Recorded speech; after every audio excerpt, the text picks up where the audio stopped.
Okay guys, welcome back. This is Benny here from Gator FPV. And today we're putting together this Emax Hawk 5 frame.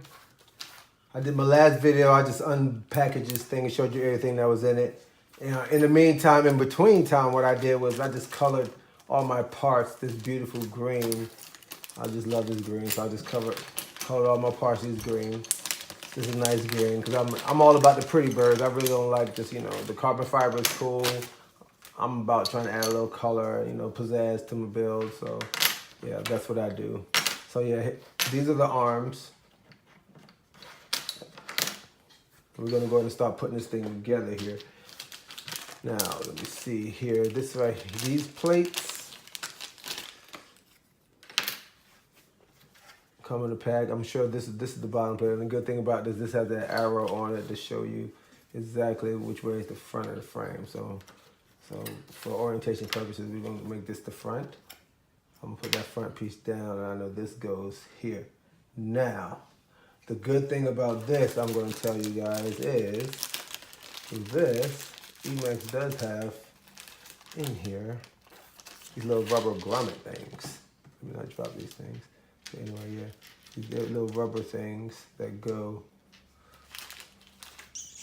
in these holes, whichever holes you want, actually, because they have the holes here for the 20 by 20 millimeter flight controllers and stacks like that. So if you wanted to put this if I wanted to put this stack on here from this is a little F3 stack, a Magnum F3, just a replacement for my Hawk, my baby Hawk R.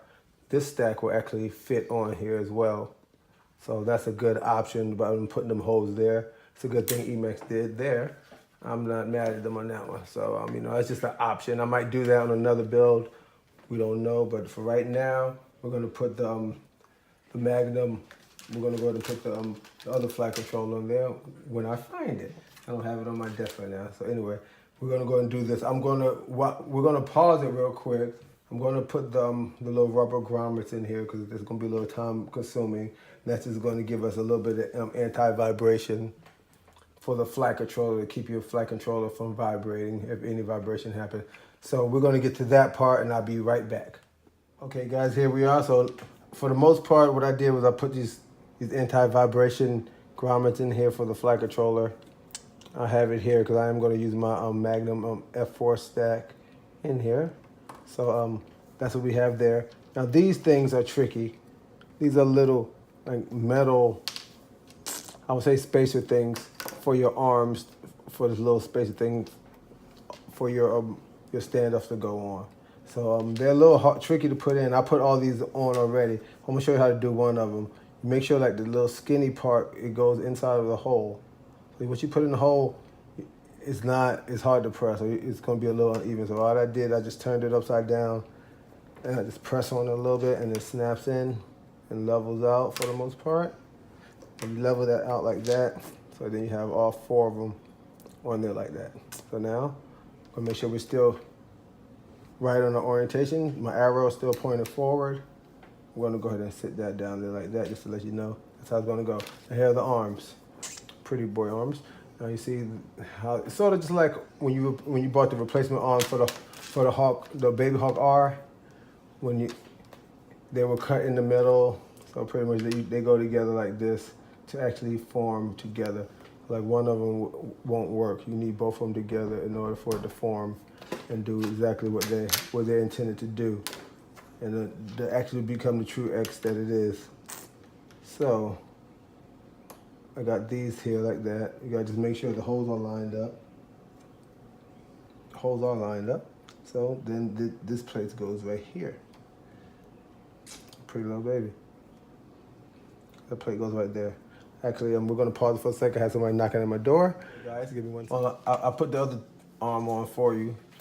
You can just see how it looks. I'm just gonna show you really how to do this for everybody that wants to see. So like on the Baby Hawk R, how the two arms meet together like that, the same deal. So pretty much I'm just gonna go ahead and get this pinned up in here. Make sure the holes line up. You're gonna see the hole, one hole right there. And then you're gonna see one hole that goes to these little metal things that you're gonna put the standoffs on. So I get both of these in there, make sure the holes are lined up like that. I'm about to go on the bottom of here. I'll just take one off. That's gonna be a lot easier. Go on the bottom, go up under there. And then you're gonna just screw it so it can go through this little metal. Go through the middle. Okay. Screw that there. You don't want to tighten it all the way down yet because you want to make sure you get this other one in place. Don't tighten it all the way down yet. Get that one in place. Get my other screw. Put it in there. Screw them on in. Screws are pretty good. For the most part, you gotta just make sure when you put them in, you'll know when the thread is right because it'll go in fairly easy. You'll be just turning it all over with your finger. If not, it's not. You're cross threading and you need to back it off. Pull it out because you'll mess up a whole lot of stuff. So that's pretty much that part. Tighten that on down. And before I tighten all it down, just go do this little thing right here just to make sure we're on the right. We're spreading the arms properly. And it's going to meet in between there the proper way. Damn it. So yeah, that's what I do. So rule of thumb. It helped you out. It helped me out when I was putting the Hawk R together. The baby Hawk. I love that little bird. But yeah, so that's pretty much that part. I'm gonna show you. Okay. Now push that down before I tighten up. And you make sure all your everything's lined up. You're gonna get some more screws through here somewhere.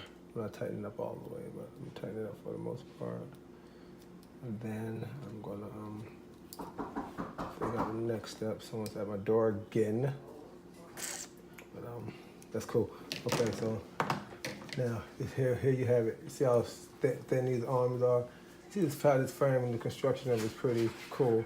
I like the color scheme now. And this is the front of it still. So we're going for orientation purposes, we're gonna set it this way. So there you have it. Now, these standoffs we're gonna put on here. It's gonna be tightening up everything, but I'll show you how that goes for the most part. I believe that's how it goes. Right now, as I'm going along with this video, we're just learning as we go along because I never actually put this frame together just from the frame kit. So that's what we're doing. We're gonna just put it together and bear with me as we go along. Now the next thing I'm gonna do is get my motors out just to show you guys what I'm running on this bad baby. Thanks to Emax. Emax, y'all on point. I'm telling you the reason why I like these motors, they have nice long wires. Cause you know everyone running the stacks nowadays, so you know it just helps it a whole lot easier getting all your wires to your stack. You never know, you might have a shorter, smaller build, but what if you run like a 250, 300 frame, some of these bigger frames for long range purposes, you might want your motors to be, your arms are gonna be longer. And then plus I have the 6-inch option for this as well, so another inch on here.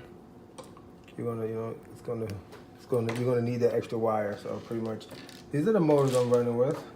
I'm gonna run with the Magnum stack, the F4 stack. We're gonna put that on there. And now as far as the camera is concerned, we're gonna use the Fox Air Mini V2 camera. That I don't have up here either, but we're gonna use that. And what I'm gonna do is on the next part, we're gonna get the stack put on here. We're gonna start soldering down these motors. But I'm gonna just get the frame finished build out so you guys can see how that looks. And then we're gonna take it apart and I'm gonna put the electronics on there. So let me go ahead and start working on this top plate. Give me 1 second. Pause it. Okay guys, well I got the camera mount pieces in. See, this is how they go. You just stick them into these slots. They go down pretty firmly. And then now, and this right here is a pretty tricky part. You just got to push down on them, make sure they're lined up and everything. And then from there, you just get this top plate, which is the camera mounting plate. And you got to snap it, get it right on top of these things. It's just kind of whack down. But once you get, that's one of them. Get them to go down. Not too easy. Okay, I got that. Okay, I think they're in there. For the most part, what I'm gonna do now is while that's sort of It's not lined up right.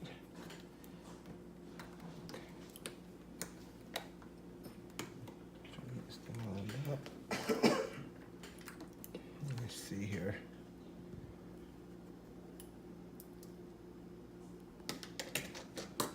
I think that's it. So now I'm going to get these two top little plates that go on the top. I don't know exactly what they're called, but for the most part, what I gathered is right here you have them bowed out a little bit, and right here on the other side is flat. So I would think that the bowed out part would be on the top, just so you could so the screws fit down real flush. If not, put the screws on the other side.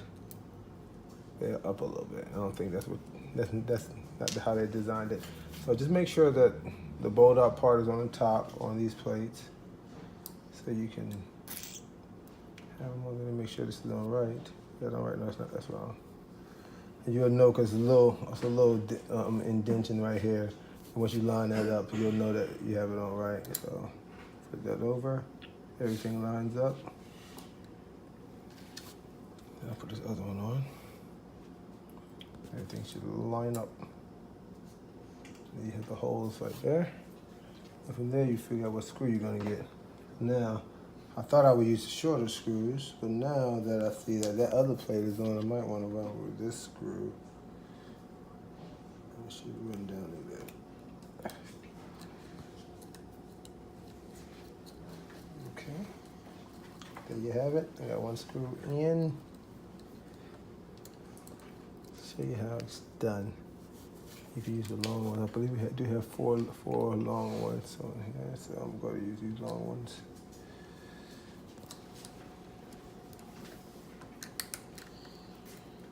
These things up.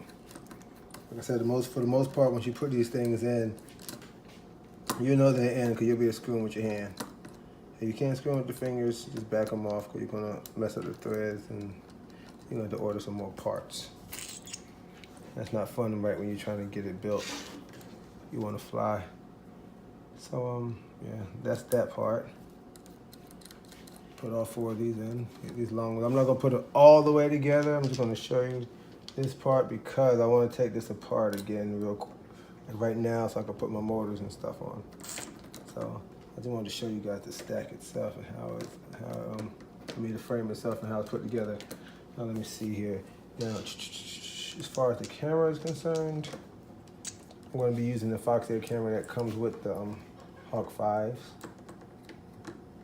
I'm going to be using the same motors that come with it. We're using the stack that comes with it. So pretty much I'm going to be putting together one, and it's going to have a little bit of special features to it. All right, guys. Well, I'm going to take this apart, get my stack out, get my soldering iron warmed up, get all the other components that I need out on my table, clear up my table a little bit, and we're gonna start putting in the real work of the soldering, getting this electronics on, getting it on beta flight, getting the motor spinning, binding the receiver, channeling the VTX. Oh man, a whole bunch of stuff, and then we're gonna get, once we get the motor spinning and everything, get everything bound, we're gonna try to get it in the air. So that's gonna be the series of videos. But for right now, we just have these things out. It's a nice looking bird. You go ahead and get one from Emax. They have them available at Emax USA. I believe they're like 50, I don't know, I want to say 45 to 50 bucks. I'm not 100% sure, but they ship them out real fast, so you'll get it real quickly. Because the Emax on putting these frames in our hands, because we've been waiting for these frames for a minute. So, all right, guys, I'll see you in the next part.